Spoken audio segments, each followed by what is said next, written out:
trouble for her. He may very well know she's coming here. Is she running from an abusive relationship? I asked, remembering one of my fellow teachers who left her job because of an asshat of a husband who liked to knock her around. There's no women's shelter in town, but I know of a retreat run by some Buddhist nuns that takes in desperate women. Assuming this friend of yours needs a safe place from a boyfriend or husband who thinks it's fine to beat women. Sure, we'll say she's running from a bad ex. My contact says that this woman has something that he wants.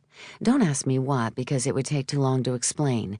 Just know that she has something, and Alexander will do whatever it takes to get it from her. Alexander?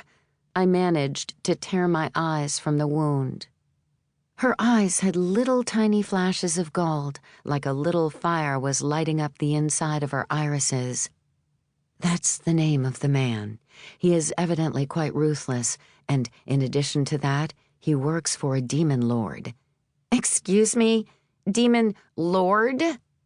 I will say something for how the day turned out. It confused the bejeepers out of my anxieties, giving me something else to focus on.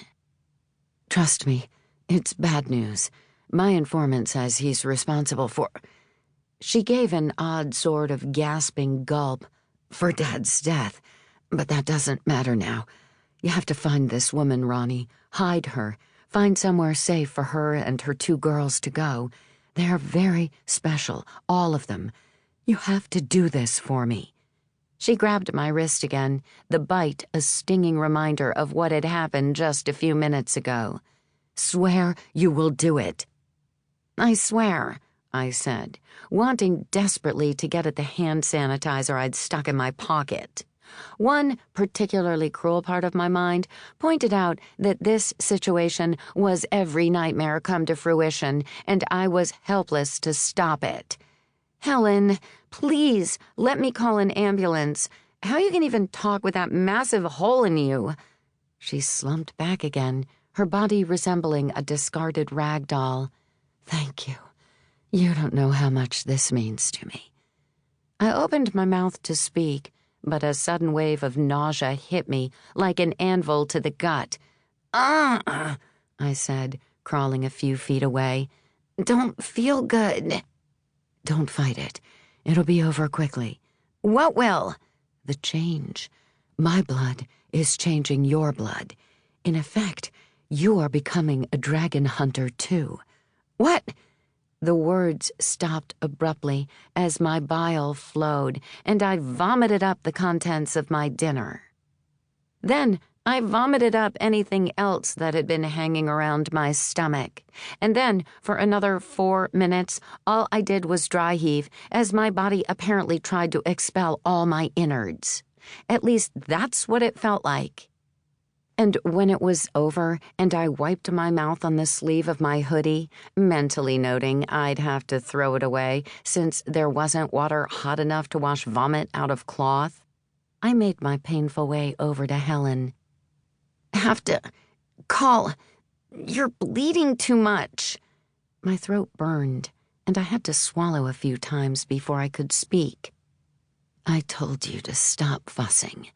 She gave me a wan smile. Dragon hunters can stand a whole lot more than the average mortal.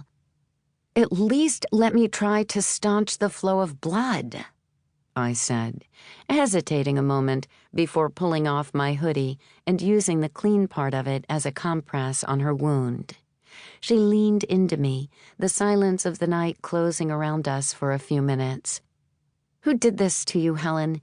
It was a person who punched this hole in you, wasn't it? She shook her head. Who did this doesn't matter. Here, you should have this. She slipped her phone into my hand. It has 1 or 2 contacts who might be helpful to you, other dragon hunters. Tell them what happened, and they'll do what they can.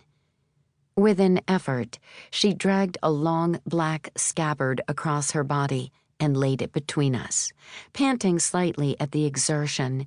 I stared at it in surprise. What the hell, Helen? I pushed it away from me. A sword? You have a freaking sword with you? Yes, It's part of what